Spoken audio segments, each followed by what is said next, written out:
Guitarman122508 here, back again with another Superman-related review. And this time out we're going to be looking at the DC Comics, DC Collectible Designer Series Darwyn Cooke Supergirl figure. This is a figure I've been looking forward to for a while, and I didn't get a chance to pick this up on the day that it was released, but I just got back from the Miami SuperCon, and I saw this there, and I had to take it home with me, so I did just that.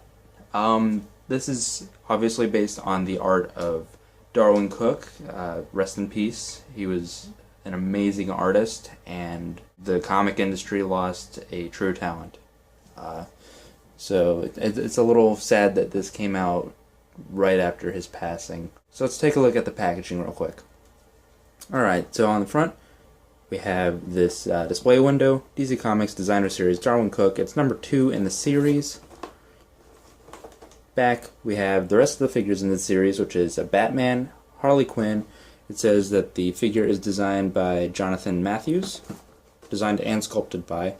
On the side we have this picture of Supergirl, and this is actually from a variant from the Darwyn Cooke month that they did for DC Comics. This was sort of the Supergirl title back when they actually had a Supergirl title. They're bringing it back, so I'm pretty excited about that. Here we have Darwyn's signature. It's obviously printed on there. Top, Designer Series, Darwyn Cooke. Bottom, not much else. So let's get this out of the packaging and take a look at the Maid of Might. Okay, here we have the figures out of the packaging, and as you can see, we have not one, but 3 super figures. We have Supergirl, we have Crypto, and Streaky the Super Cat. The only super animals that we're missing are Beppo the Super Monkey and Comet the Super Horse, but that might have been a little bit too difficult to get into the packaging. Alright, so let's move these guys off to the side. We'll take a look at the main event first, and then we will come back to them. I love this figure so much. It looks absolutely fantastic. It really captures Darwyn's art style. Just the way that it's sculpted, I think they did a fantastic job on this. I was a little bit skeptical on the face. The face it looks a little bit weird in the packaging, but here it looks really nice. I actually think it really suits the figure. And you can actually see all these nice little details on the hair. That's wonderful.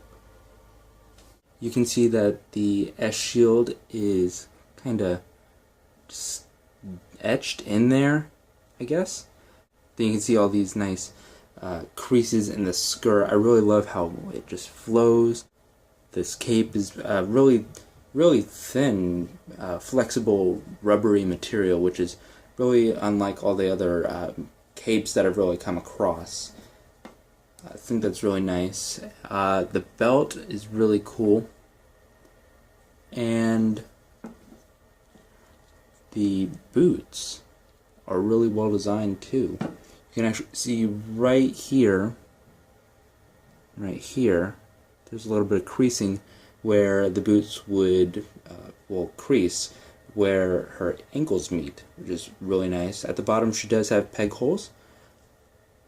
Wow, I'm just blown away by this figure. It absolutely looks amazing. It feels great in the hands. As for articulation, it's relatively standard. You have a head that will turn all the way around. It does not... Oh, wait.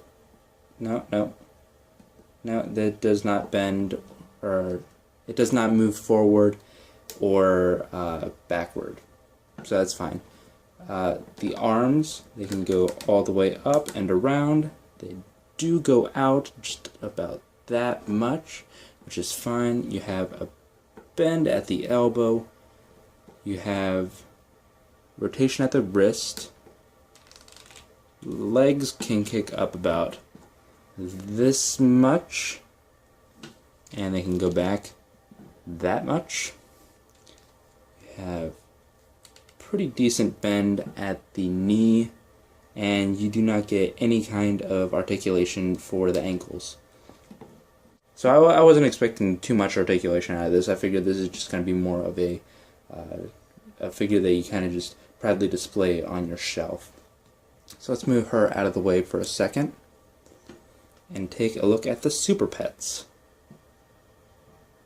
I really love this. This was a really nice touch on DC Collectibles' part. They really didn't have to include them. They could have just had Supergirl and left it at that, but you can't do a Silver Age style Supergirl and not have the Super Pets. There is a little bit of texture and sculpting for the fur on Krypto. Love that face. It's absolutely adorable.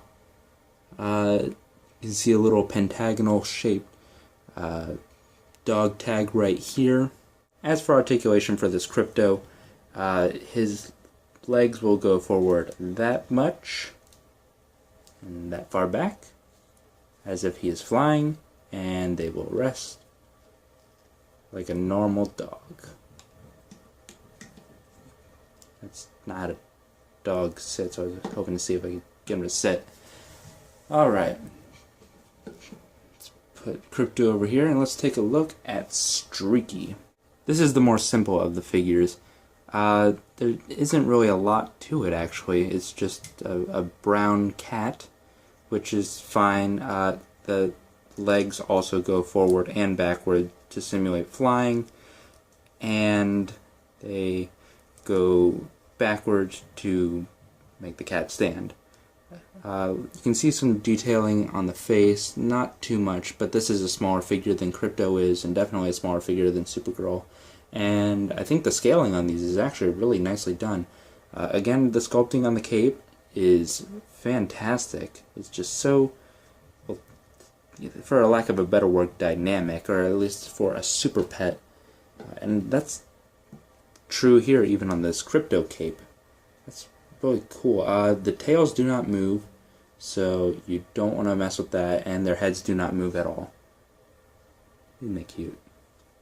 Overall, I highly recommend this set. This will set you back about $28, but you are getting 3 figures here, so I feel that it is worth it. I think the Supergirl figure is about 6 inches tall, maybe a little bit taller than that. I'm not sure because I am not a human ruler, but I do really think that it will look fantastic in any collection, be it just a regular figure collection, if it's a Supergirl collection, or a Superman related collection. It looks absolutely wonderful, and I think this is a fantastic and fitting tribute to the legendary Darwyn Cooke. So if you like what you see here, be sure to rate, comment, and subscribe. And don't forget to check out the Up and Away podcast. We're available through Podomatic and iTunes, as well as through Facebook. And we're back on a schedule that releases episodes every Saturday at the latest. So you can expect those every week. And I think that's it for this episode. So I will see you guys next time. Hey guys, I just realized after recording the review that Krypto's head does move. I was too worried about messing with it and potentially breaking the figure, since these are, $30 figures, and they're usually not meant for a lot of posability. But yeah, Krypto's head does move. Streaky's does not.